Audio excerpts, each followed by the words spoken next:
Just what do you feel like you got out of this year? Do you feel like you got what you wanted to out of this year coming here and playing the way you guys played? Yeah, most definitely. I know this year I've battled a lot with injuries, been in and out, but for the most part, most definitely. I'm glad I did commit here, and yeah, I'm glad I played here with Coach Beamer, Coach White, and Coach Gray. Like, it was just awesome to be here with them. What do you feel like you learned about yourself over the last couple months being here and going through this? Oh, I think I learned a lot. There was always the stigma before I came here of a D2 kid coming up to play at SEC.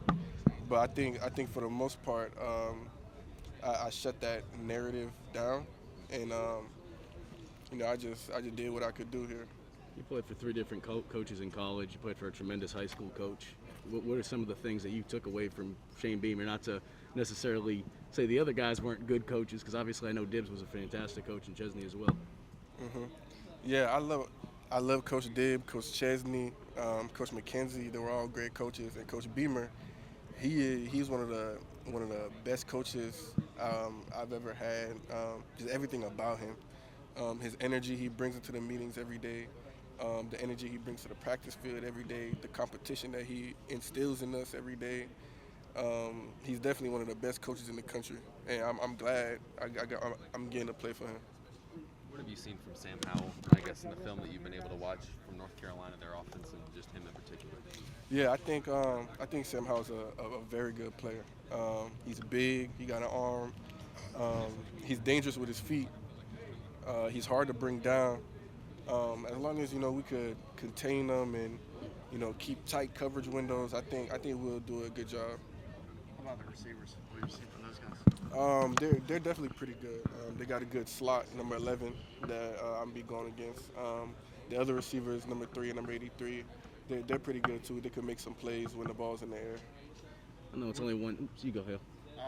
What's next for you? I know obviously you're coming here trying to set yourself up for the following year. Do you have those plans kind of mapped out at this point? Where are you at? Yeah, so this is my last year. So after the bowl game, I'm gonna start preparations for the next level. But I think right now I'm just worried about getting through today and getting through tomorrow and the next day in the bowl game.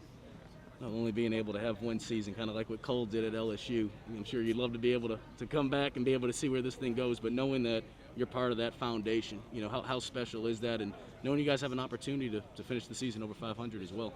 Yeah, it's a blessing. I know coming in, when the coaches were recruiting me, they told me that there's a narrative with South Carolina of how they played in the past. They haven't had a lot of winning seasons, so just coming here and just seeing the growth and how the players adapted to the new coaches, it was good to see. I've been through a lot of coach changes, but I think this one right here, it was probably one of the best I've been in. Everybody bought in, and everybody was sticking through thick and thin. Who are some of these young guys, whether that's in the secondary, linebackers, whoever on this team, who are some of these young guys that fans are going to want to get to know this offseason are going to make big impacts as you move on? Oh, definitely with the defensive backs. You look at the younger guys like OD. OD is definitely going to have a great year. Zay Norris, Kobe Fields, Bam, all those guys, TJ, all those guys are definitely going to have great careers, for years to come, and I'm excited to see them play.